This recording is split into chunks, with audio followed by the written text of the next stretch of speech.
Oh, I just ate a bunch of cheese, which will be great for my speaking voice.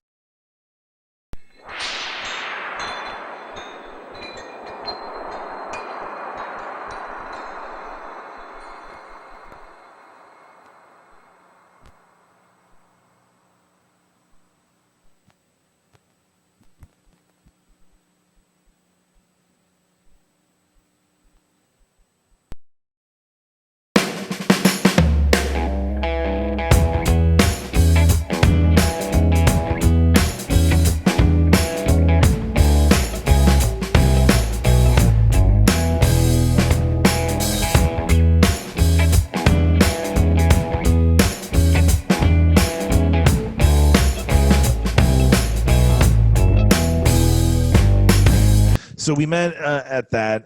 Then we just kind of started talking via various social medias because we were both tape collectors in Springfield, Missouri.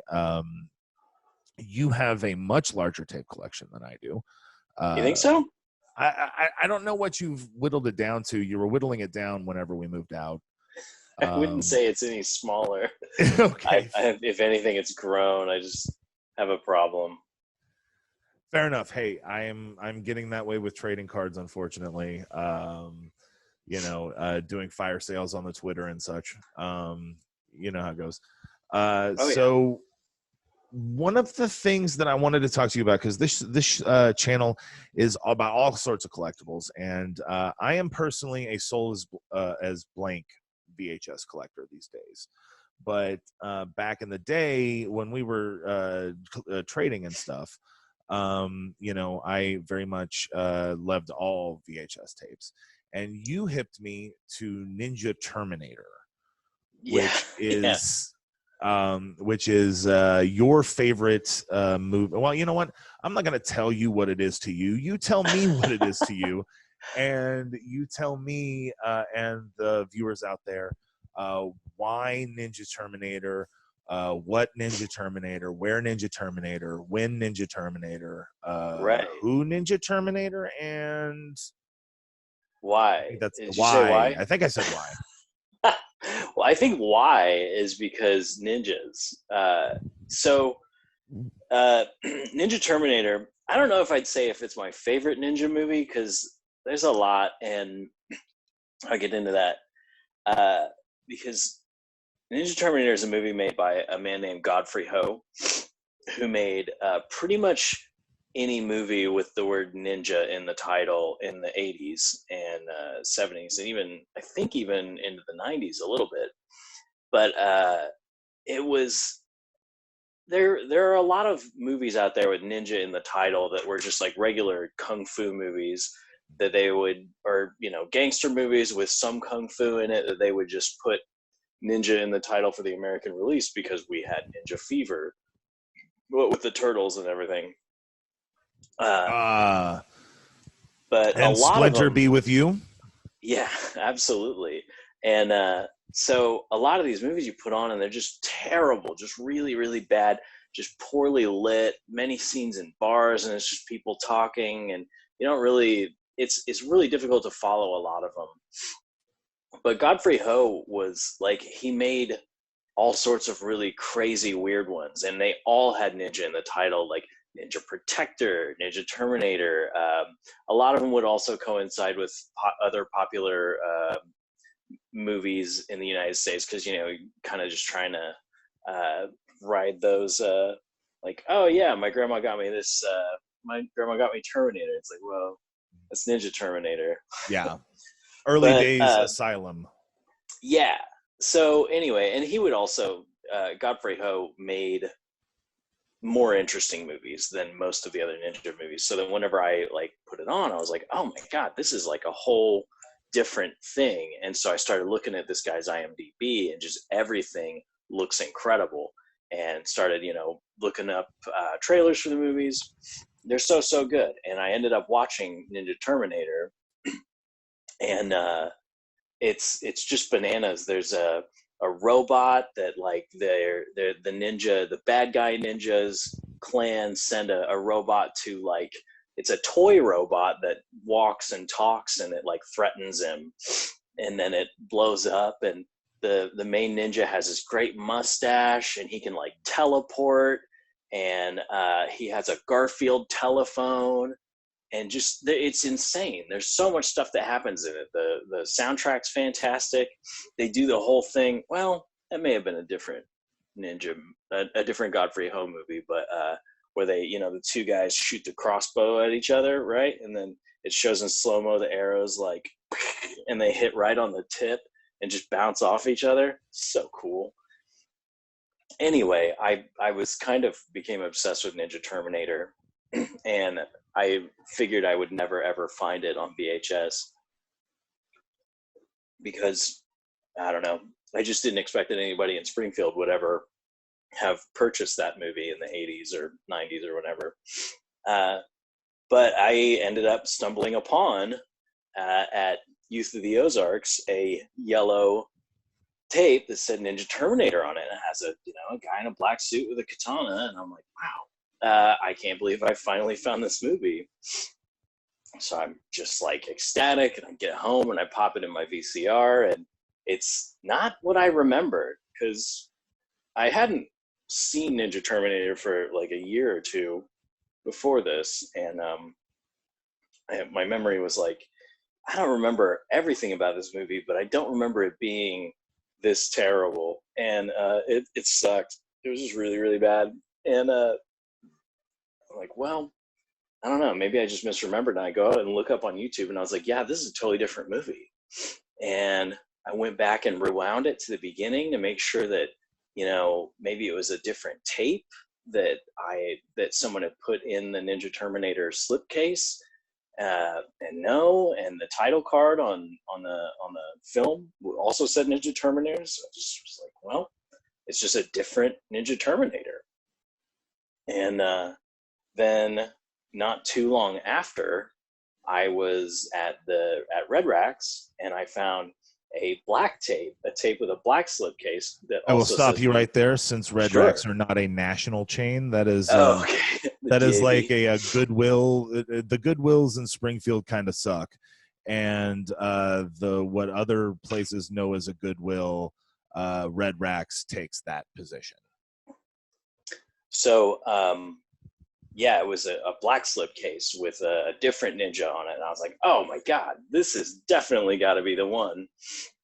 I get home and I put it in, and I was like, well, this is also not great. And I knew instantly that this one wasn't the Ninja Terminator that I so craved. And again, rewound it to the beginning, checked the tape, and everything said Ninja Terminator. So I was like, well, is this, what's happening here?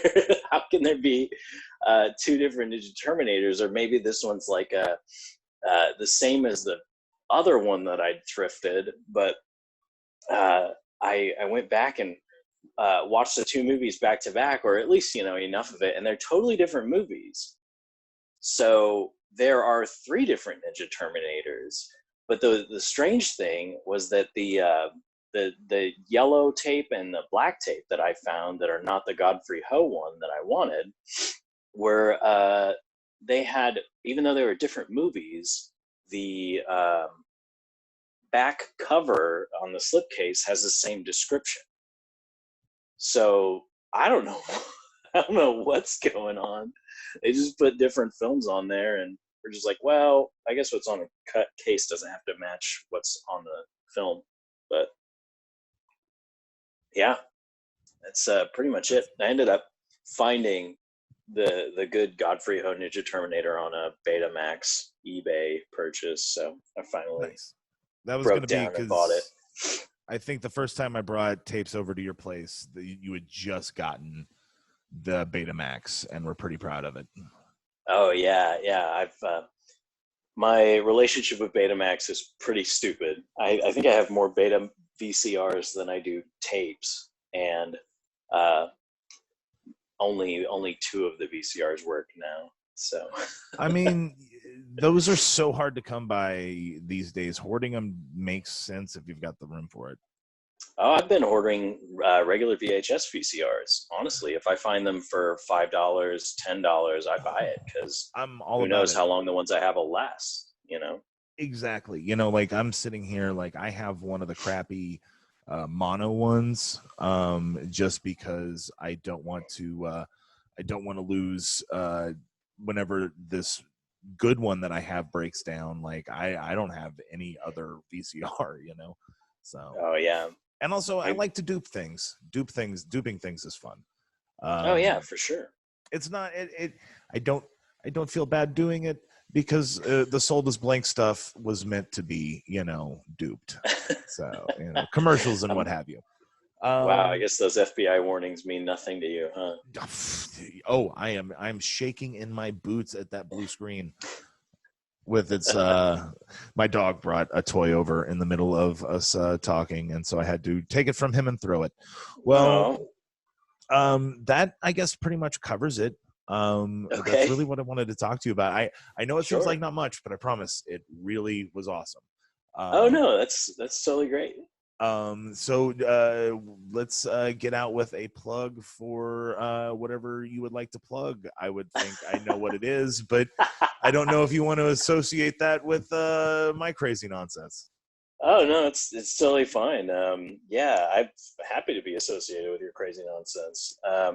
I make vegan food, and I don't know if this is an Arkansas thing now, or if it's worldwide. That's worldwide. I'm Pitbull. Well, I'm Mr. Worldwide. That's Pitbull, right? The Mr. Worldwide. That's awesome. Yeah, he is, or at least he was. I don't know if he still is. No, he lost. I gained the title from him. Oh, like in the octagon. Yeah, right. This was match. A septagon. Unfortunately, we didn't have a lot of money. Well, yeah. Sometimes you can't afford that extra side or two sides. Septa is 7. I hope, because that's what I meant. Well, yeah. So anyway, if you don't live in Springfield or Nixa or Ozark, you're probably going to be a little or you're not going to care, disappointed or not care. And but I make vegan food and I sell it in Springfield, Nixa, and Ozark at a lot of restaurants and grocery stores. Oh, thank you. Yeah, it's so nice of you to say.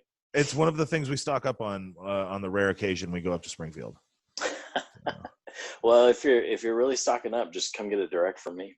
And we will from now on, for sure. All righty. I'd love to see you. All right, friend. I will see you soon. Thank you for being on my show. Absolutely. I have no classy way to get out of this interview. So, bye. Bye. Bye, Doug.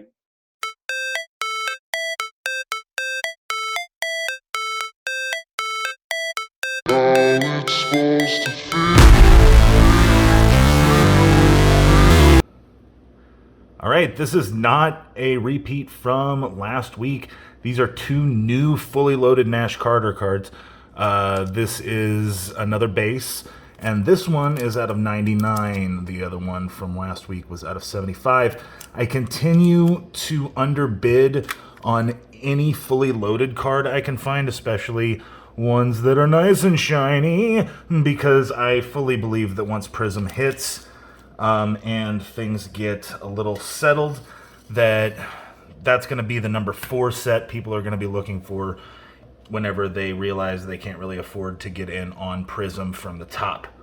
Talk about Nash Carter. I didn't know who Nash Carter was until he came to NXT and started wrestling in MSK with Wesley.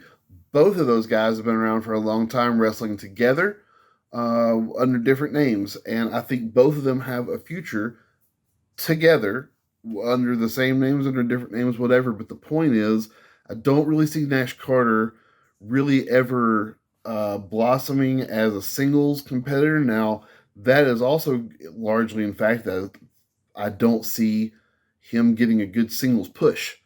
It just doesn't seem like someone who's going to get over on the main roster so well as a single star that they're going to invest the time and money in him. But he is really an exciting wrestler as a part of a tag team. There are some tag team guys I don't want to see the tag team break up, like the Street Profits, but I really love Montez Ford as a singles competitor. Some people need to stay a tag team. They just need to stay a tag team. MSK probably needs to always be a tag team. One that never breaks up, like the New Day or something. Next. PC collection, Big E. Gotta love Big E. He's love this art card. Just love the exuberance on his face. He's one of my favorite superstars right now. Is there a more entertaining wrestler currently wrestling anywhere in the world, more entertaining than Large Edward? And his name's not Edward, but I don't think so. He's positive. He's always entertaining. He puts on a good match. He is, as good old JR would say, a hell of a slobber knocker of a wrestler. I mean, he's a brute. He's a powerhouse. But the thing that gets me about Big E is when during like pandemic, no crowd era Big E, when he would come in and he and Kofi would throw their ring gear at Corey Graves or Byron Saxton or one of those guys. And stuff like that, coming out with all boxes of Booty-O's and pancakes, and he's just so much fun. Is there more fun to be had in pro wrestling than watching the New Day? No, not for my money. And Big E is the cornerstone of that. He seems like a guy who would be a hell of a good time to have at a party, and also a guy who knows when to be serious and do good things for people. You read about Big E being in his community and reaching out to people and trying to help people and things that have nothing to do with wrestling. And honestly, and here's what I like the most about him, things that Big E did not go out and seek to have his name put out as being attached to. The story came out because it's an interesting human interest, heartfelt story, but Big E didn't go out there seeking recognition for it. And I think that is how you know someone is good in their heart and not just on social media. I am currently PCing the entirety of the New Day, and I noticed one day that I have a lot of Kofi, a lot of Big E, but not a whole lot of Xavier. So I picked up 3 Xavier cards this week. I've got out of 99 Purple Parallel from Undisputed, a base Topps Finest, and normally I hate Topps Finest, but I think the design of Topps Finest works perfectly with New Day. And then an out of 299 that I picked up on a whim. Really wasn't quite worth the money I spent on it, but it was good for the collection. King Xavier Woods, King of the Ring. I am glad that Xavier Woods has gotten more of a singles push. We've had Kofi Mania. Big E won Money in the Bank. Cashed in on Bobby Lashley. Had a decent, if mishandled, run as WWE champion. Woods, it seemed like, was just kind of always be the comic relief, and he is really coming into his own as a singles competitor. Remember when he fought Roman Reigns in a Hell in a Cell match on Raw? That was amazing. That was one of the best matches of 2021, and he's current King of the Ring, and I'm glad for that for him. I hope that if anyone in the pro wrestling world is paying any attention on any promo where these guys might ever appear, please do not ever, ever, ever break up the New Day. My heart will not be able to handle it. Break up every other tag team. I know RK Bro is going to break up. It's every time they come to the ring, I'm thinking, is this the match where Randy Orton RKO's Riddle in the middle of the ring? But please, please, please never break up the New Day. Let them be like Sweet and Spicy. It's a tag team that needs to exist forever. Forever.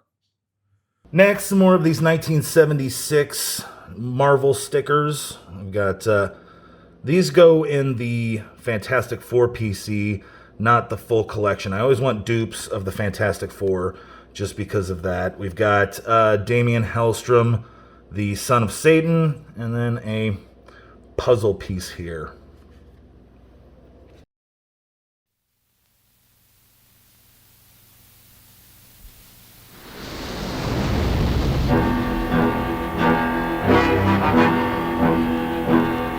From the pages of the world's greatest comic book adventure, 4 heroes on a daring mission in space, but something went wrong.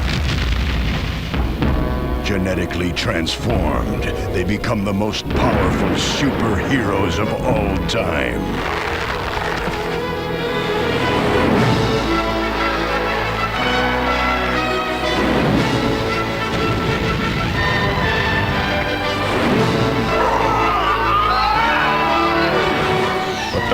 forces of evil are out to destroy their cosmic power. Find them!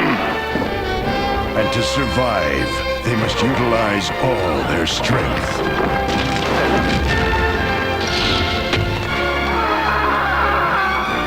To put an end to their arch nemesis. Doom, it's clobbering time.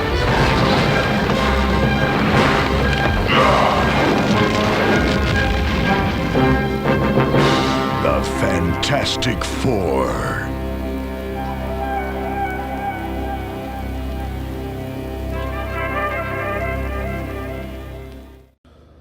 Another thing I'm always picking up are these film strip cards from historic autographs, famous Americans. This particular one, let's see if I can get a good shot of the frame. This is Ed Harris from The Rock, obviously.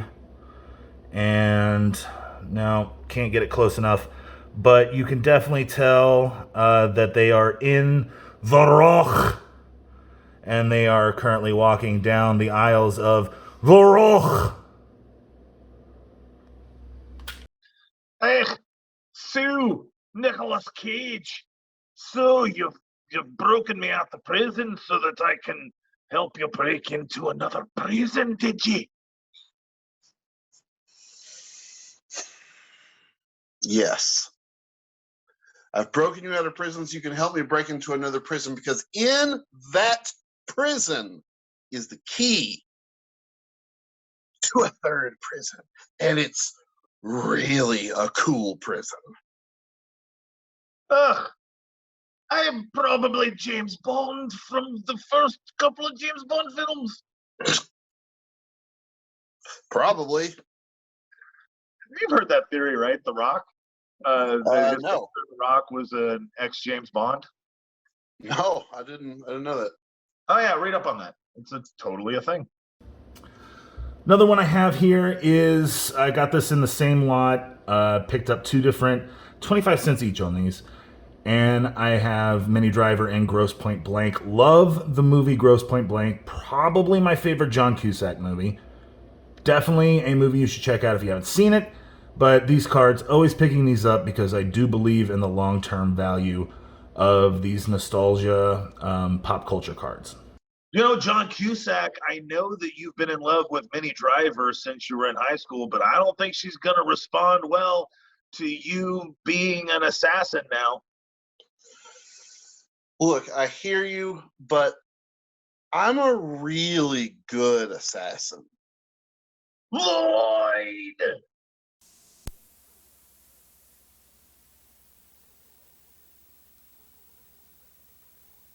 Going to break, or he missed him, and the whole left side was open, but the pitch was outside. Well, that's tough. You get your first big league start, and you're concerned with throwing strikes and getting over the nervousness, and you really hadn't worked that much. I'm sure he hasn't worked, if any, with Ozzie Smith and Alicea, the second baseman, on pickoff moves at second.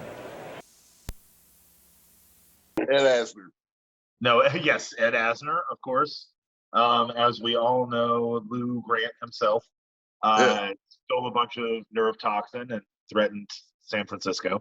Yeah, that's why I love that movie. Yeah, it's because of Ed Asner, and it's in the Mary Tyler universe. He's reprising as Lou Grant. You Right. know, like Mary Tyler Moore had the most spinoffs of any show. She had Mary Tyler Moore, then you had Phyllis and Rhoda and Lou Grant, and the film The Rock. Brr, brr. Yeah, it had the cows.